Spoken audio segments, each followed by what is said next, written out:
하시죠. 예. 그러면 처장님 안 근데 시간 관리를 어떻게 해야 될지 모르겠네요. 5분 이내. 처장은 따로 배려해 드릴 테니까 질문 그렇게 따로. 하겠습니다. 예, 그러면 장관님께 질의하겠습니다. 그 공적연금 강화 문제가 공무원 연금 개혁에서 좀 화두가 되었습니다. 공적연금 강화와 국민연금 사각지대 해소의 필요성은 우리 투기뿐만 아니라 뭐 보건복지 종사자, 국민이 다 공감할 거라고 생각을 합니다. 그런데 지금 공무원 연금 개혁을 하는 데 있어서 공적연금 강화 문제를 어느 시기에 어떤 방법으로 논의하고 담느냐가 문제라고 생각을 합니다.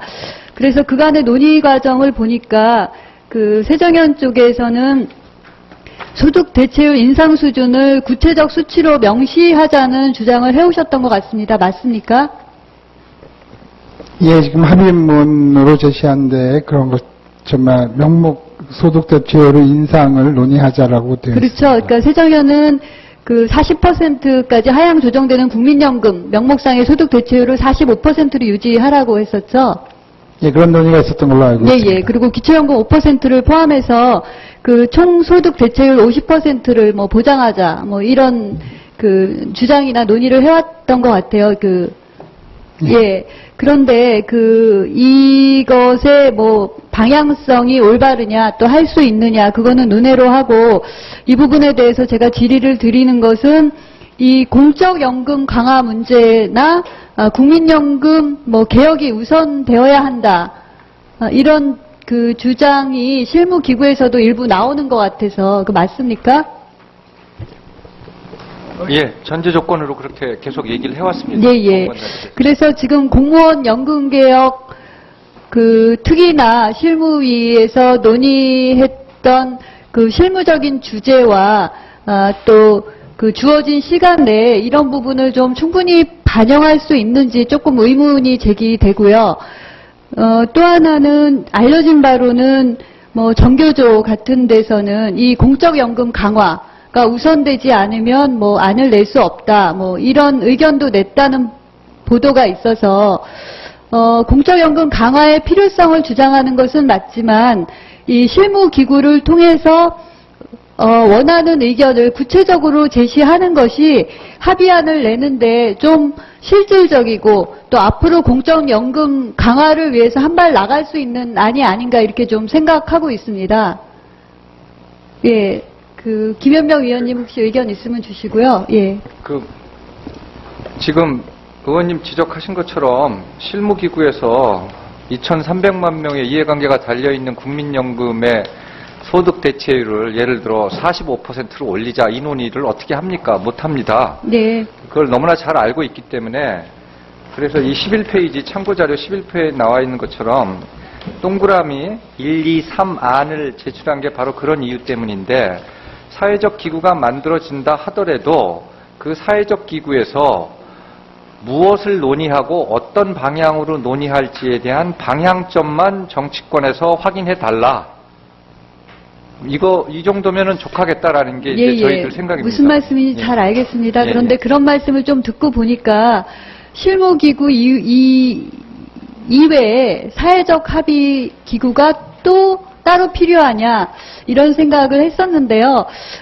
그 말씀을 들으니까 오히려 공무원 연금 개혁에 관한 것은 실무기구에서 끝내고 또 연관된 공적연금 강화에 대해서는 또 다른 기구나 또 다른 논의가 필요할 수 있겠다 생각을 합니다. 그런데 이 공무원 연금 개혁에 관해서는 실무기구와 특위를 충분히 활용해서 어느 정도 결론을 내는 것이 바람직하지 않나, 오히려 이런 생각을 하게 됩니다. 예, 죄송한데요. 우리 안전처장님께 질의하려고 했던 내용이 있어서 질의 좀 드리겠습니다. 인사혁신 처장님께 질의하겠습니다. 오늘 공무원 연금개혁을 위한 실무기구 활동 결과 중에 신고 분리 여부라는 항목이 있었거든요. 근데 공무원 단체 측이 신고 분리 여부에 대해서 명확한 입장 표명을 요구했다 이렇게 되어 있습니다. 그래서 제가 늦게 합류하기는 했지만 정부 측은 신고 분리 여부에 대해서 그간의 입장 표명을 명확히 해온 것으로 알고 있는데 명확하지 않았나요? 왜 명확한 입장 표명을 해달라고 했을까요? 저희 기본 입장은 신규 분리를 통한 구조개혁을 하자는 것의 입장이었었습니다. 다만 실무기구에서 논의되어진 건 실제적인 그 대타협 정신에 입각하여 어떠한 안이라도 실무기구 차원에서 이야기하고 거기서 합의되었을 수 있다면 좋은 결과를 얻자 하는 것이 기본적인 정부의 입장입니다. 실무기구를 잘 활용해서 어찌됐든 공무원 연금 개혁의 취지와 방향성을 크게 훼손하지 않는 범위 내에서 좀 결부할 수 있는 방법이 있다. 이런 의견을 아마 제시한 거 맞는 거죠?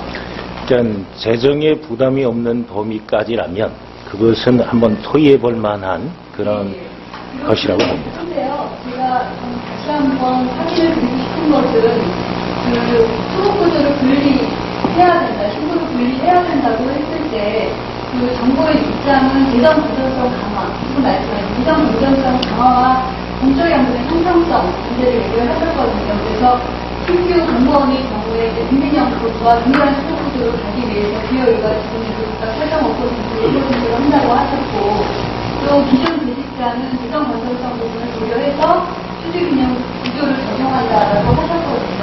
그래서 이런 부분이 좀 훼손되면 안 되겠다라는 생각에서 확인을 드리는 건데, 아까 기본 입장에는 변함이 없지만 현재 재정 상황을 감안해서 수직균형 구조 및 지급 개시 연령을 65세로 연장하는 수준의 개혁이 가능하다면 신고 동일 구조도 검토해 볼 수 있다고 하였다. 이게 정부의 정확한 입장입니까? 예, 현재 정확한 입장이고요. 이 이제 자꾸 국민연금의 형편성에 대해서 얘기를 하는데 그 설명드리자면 그냥 일반적으로 국민연금과 왜 이렇게 차이 많이 나는 게 하는 것이 그냥 국민들의 일반적인 생각입니다.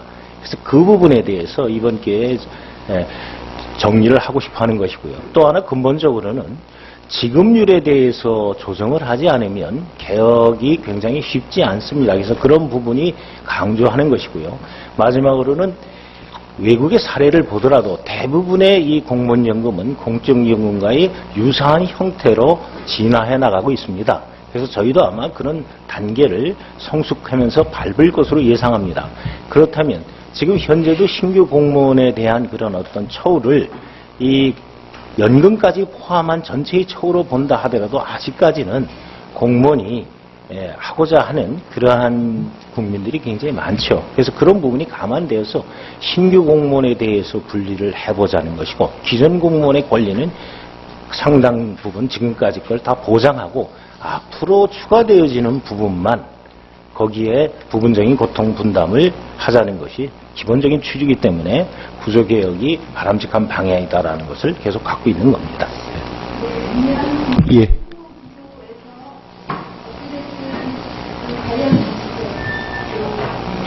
구성원 강도를 붙여서 합의된 안을 마련하는 것이 중요하다고 생각하고요.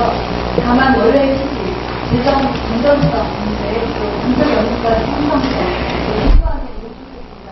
생각하기를 어떤 것이 중요하냐, 서로 간의 의견은 있겠지만 그런 기본 취지를 충분히 감안해서 합의를 이루어지는 하는 차원에서 예, 최선을 다해서 타협이 되도록. 예, 문정림 위원님 수고하셨습니다. 마지막으로 김성주 위원님 질의하실 차례가 되겠습니다. 아예 보충 질의 시간까지 합쳐서 10분을 드리도록 그렇게 하겠습니다.